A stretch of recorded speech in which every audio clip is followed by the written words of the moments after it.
semua, balik lagi bersama aku Yesi Arbamelia di Learning Journal pertemuan keempat. Nah teman-teman, di pertemuan keempat ini ada pembahasan yang menarik loh. Tapi sebelum kita bahas, aku mau nanya dulu nih ke teman-teman semua. Pernah nggak sih teman-teman ngerasa gugup saat harus berbicara di depan banyak orang? Atau malah tiba-tiba blank dan nggak tahu nih harus ngomong apa? Tenang, di video ini aku bakal kasih tahu nih tips dan teknik public speaking supaya kita lebih percaya diri dan gak grogi saat berbicara di depan umum. Yuk simak sampai habis. Nah teman-temanku semuanya, jadi public speaking itu sebenarnya bukan cuma soal berani ngomong di depan banyak orang atau di depan umum, tapi juga soal bagaimana nih cara kita menyampaikan pesan dengan jelas, menarik, dan juga bisa bikin audiens paham serta tertarik buat dengerin sampai akhir. Ada beberapa cara atau metode nih yang bisa teman-teman pakai tergantung situasi dan kenyamanan teman-teman. Pertama, ada metode impromptu atau spontanitas. Spontan. Nah, di dalam metode ini adalah cara berbicara tanpa persiapan sama sekali. Jadi, pembicara harus berpikir cepat dan punya wawasan yang luas. Metode ini juga sering terjadi dalam situasi mendadak. Seperti saat ditunjuk langsung untuk berbicara tanpa dikasih waktu buat nyiapin materi. Nah, tantangannya adalah harus bisa tetap tenang dan tidak terlihat gugup. Nah, yang kedua ada metode memoriter atau menghafal. Nah, di sini pembicara mengingat seluruh isi pidatonya sebelum tampil. Cara ini bikin penyampaian lebih terstruktur dan gak gampang keluar jalur. Tapi ada resiko kalau tiba-tiba lupa satu bagian, bisa jadi malah bingung sendiri. Nah, makanya metode ini butuh latihan yang serius biar tetap lancar saat berbicara. Nah, selanjutnya ada metode manuskrip atau membaca naskah. Nah, ini sering dipakai dalam pidato resmi, seperti yang biasanya dilakukan pejabat atau pembicara yang harus menyampaikan informasi dengan detail tanpa kesalahan. Nah, kelebihannya dari metode ini adalah semua materi tersampaikan dengan jelas. Namun, kekurangannya, kalau cuma fokus baca naskah, kita jadi kurang interaksi nih sama audiens dan terdengar monoton. Nah, teman-teman, yang terakhir ada metode extemporan.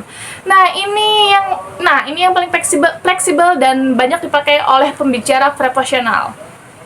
Dengan metode ini, pembicara cukup menyiapkan kerangka atau poin-poin utamanya saja, lalu menyampaikan materi dengan lebih natural. Ini bikin penyampaian tetap terarah, tetapi tetap terasa spontan dan lebih hidup. Nah, sebelum mulai berbicara, penting banget nih buat bikin pembukaan yang menarik. Soalnya kesan pertama itu sangat menentukan apakah audiens akan tetap mendengarkan atau malah langsung bosan.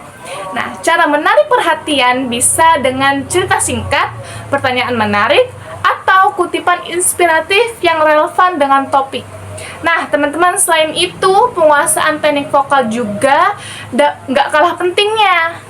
Nah, ada 3 hal utama dalam vokal yang harus diperhatikan, yaitu pernapasan, volume suara, dan ekspresi vokal. Pernapasan yang baik bikin suara tetap stabil, nggak ngos-ngosan. Volume harus disesuaikan dengan kondisi ruangan dan jumlah audiens biar semua bisa terdengar dengan jelas. Sementara ekspresi vokal membantu biar penyampaiannya nggak datar dan membosankan. Nah, berbicara soal komunikasi yang efektif, penting banget buat ngomong dengan jelas dan nggak bertele-tele. Kalau bisa, gunakan bahasa yang sesuai dengan audiens supaya mereka lebih mudah menangkap maksud yang disampaikan.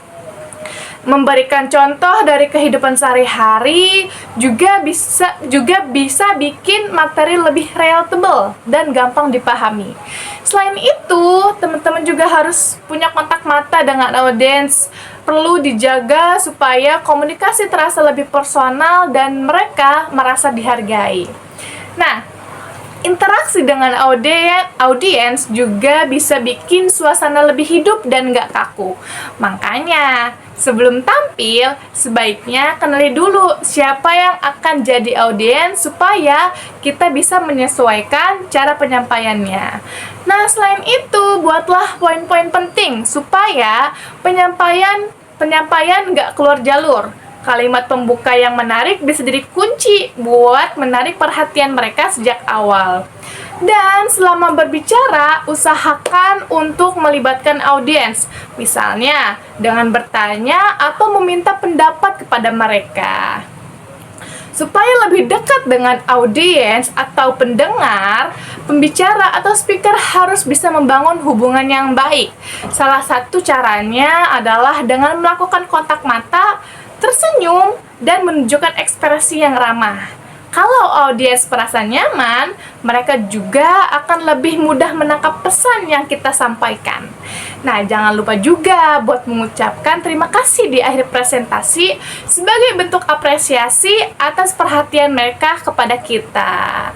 Nah, teman-temanku, intinya public speaking itu bukan hanya soal ngomong di depan banyak orang atau di depan umum, tetapi juga tentang bagaimana cara kita menyampaikan pesan dengan baik, membangun koneksi dengan audiens, dan bikin mereka tetap tertarik untuk mendengarkan sampai akhir. Nah, dengan latihan yang cukup dan teknik yang tepat, siapapun bisa jadi pembicara yang lebih percaya diri dan efektif. Nah, itu dia teman-teman tips dan teknik public speaking yang bisa kalian coba.